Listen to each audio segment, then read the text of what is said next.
Throughout history, gifted and talented individuals have made massive contributions to our society. People like Mozart and Einstein and many others. Many children begin life naturally gifted in some way, and the difference between those who achieve success and those who never realize their potential often lies in their education. As teachers, we have the opportunity to make a positive difference in the lives of our students. And for gifted and talented students, this opportunity may be magnified many times over. The aim of this presentation is to begin answering the question, what do I need to know and what do I need to consider to accommodate gifted and talented students in my mixed ability class structure? The presentation is divided into 4 parts. Firstly, a discussion of what is meant by gifted and talented and the idea of multiple intelligences. Secondly, an overview of current ways of identifying gifted and talented students and characteristics commonly found among this group. Third, a look at differentiating curriculum and successfully educating gifted and talented students alongside other children of varying abilities. Finally, the importance of gifted and talented education. For simplicity's sake, throughout this presentation, gifted and talented will often be shortened to G and T. The identification and education of gifted and talented children has been a much debated topic for many decades, which can be at least partially attributed to the widely contested definition of both terms.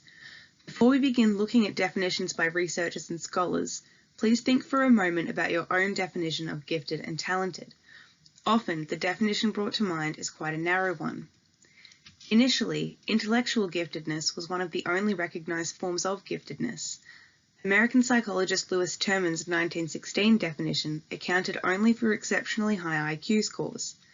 This definition is no longer solely acceptable, as it is now understood that there is more than one way to be gifted or talented, as I'm sure you're aware.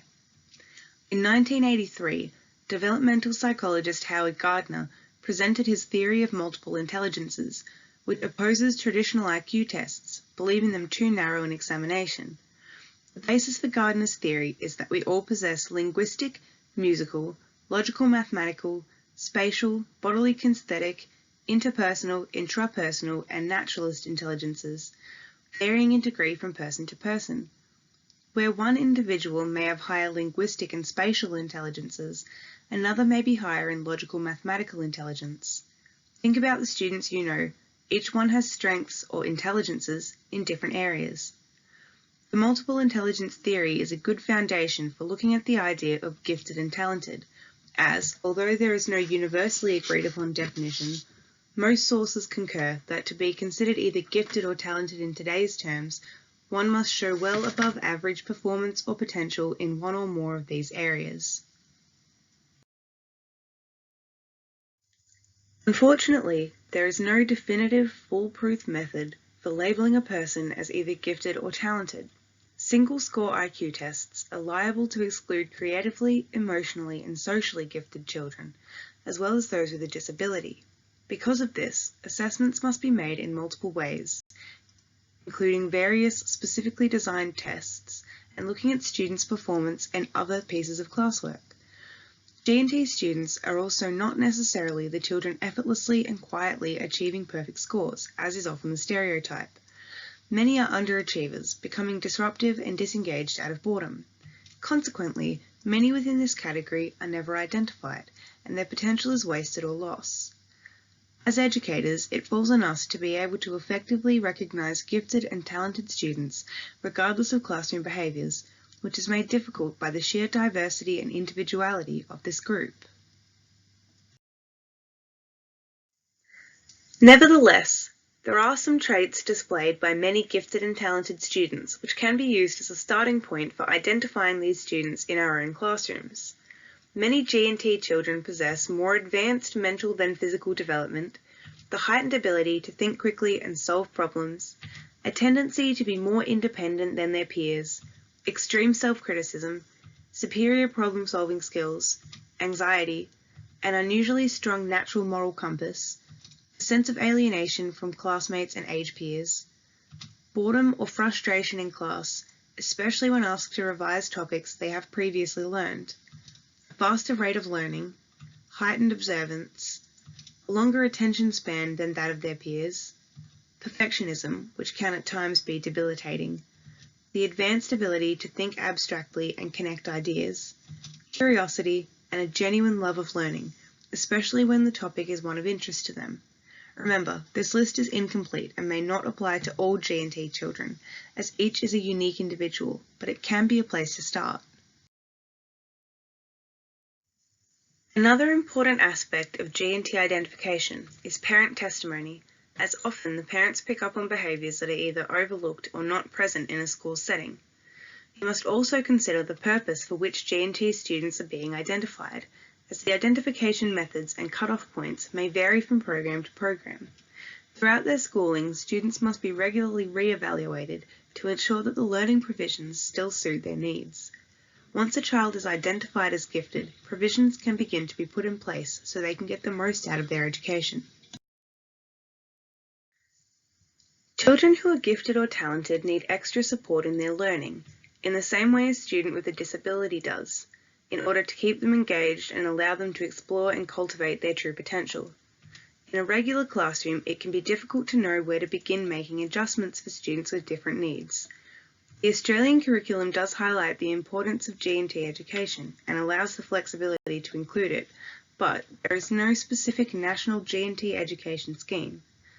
Policies and educational opportunities differ wildly from state to state. This information compiled by Walsh and Jolly in 2018 shows some of the differences between states.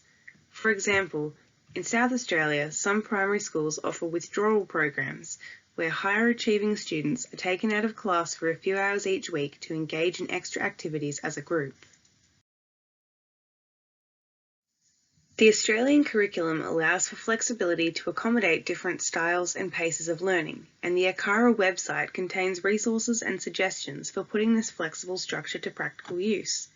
You don't have to completely rewrite your curriculum, merely adapt learning tasks to suit individual student learning goals. This could include G&T students working at their own pace and offering alternate means for completing classroom projects. Following is a real-life example of a multi-level learning task, taken from a teacher of grade 2 and 3 students with wildly varying ability. The task was a research project on reptiles. For the majority of the class, the project consisted of reading through a given source or sources to find answers to specific questions about reptiles to be presented in poster form. More rigid scaffolding was added for the very lowest ability learners, in the form of less questions to answer and having the information printed ready to be cut up, matched to the correct question, and pasted onto the poster. For the students with higher ability, more freedom was given so that they could explore the topic in more depth and gain a richer understanding. Instead of using information from a single source to answer questions about reptiles in general, they were allowed to choose a specific reptile and search the library or the internet for information in order to answer the questions. Instead of being confined to presenting their finished product as a poster, they were allowed to choose their own presentation method within reason. This kept them engaged and allowed them to put as much imagination and effort into the research and presentation as they liked. These types of adaptations are relatively easy to work into most areas of the curriculum. Another important resource is your fellow staff. Collaboration between teachers of different year levels means more challenging work can be provided for G&T students, and connecting with other schools in the district means resources can be shared and G&T students can have a wider range of interaction. As these students are generally highly motivated to learn, including them in the process of structuring their education is also important. These suggestions are only a starting point, as each gifted or talented student will have different needs and a different style of learning. Often, the plight of gifted and talented students is dismissed, even by those best suited to be reaching out and boosting these individuals in their lives and learning.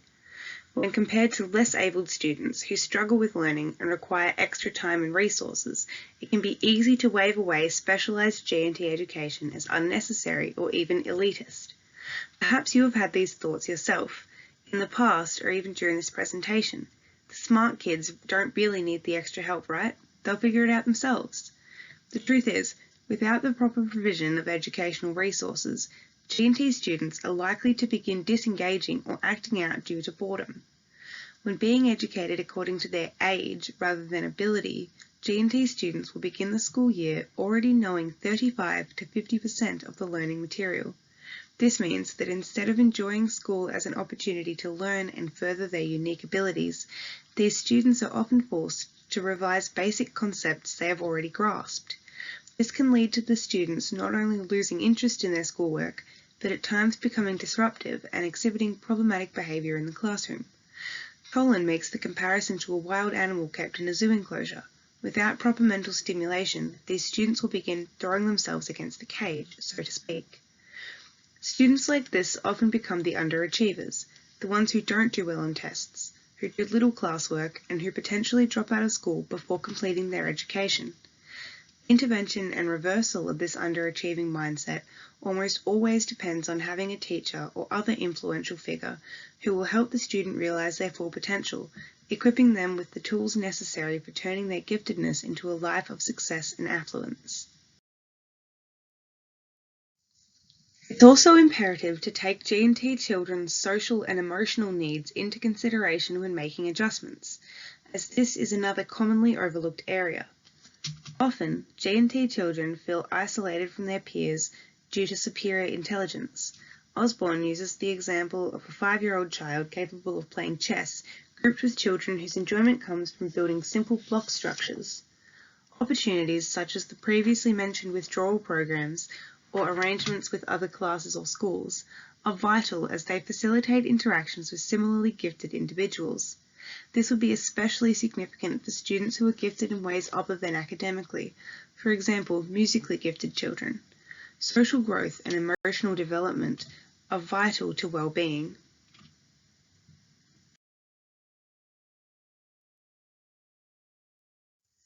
In summary, gifted and talented children are those with exceptional abilities or potential and need education suited to their level of learning.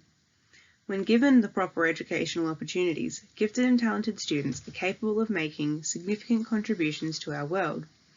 As teachers, it is our responsibility to ensure all students in our care are given these opportunities, with challenging curriculum appropriate to the students' ability and support in their emotional and social development. With these basic ideas as a foundation, accommodating gifted and talented students into a mixed ability class structure is achievable. And with proper understanding of what it means to be gifted and talented, and compassion and dedication to their education, you as a teacher have a chance to make a difference.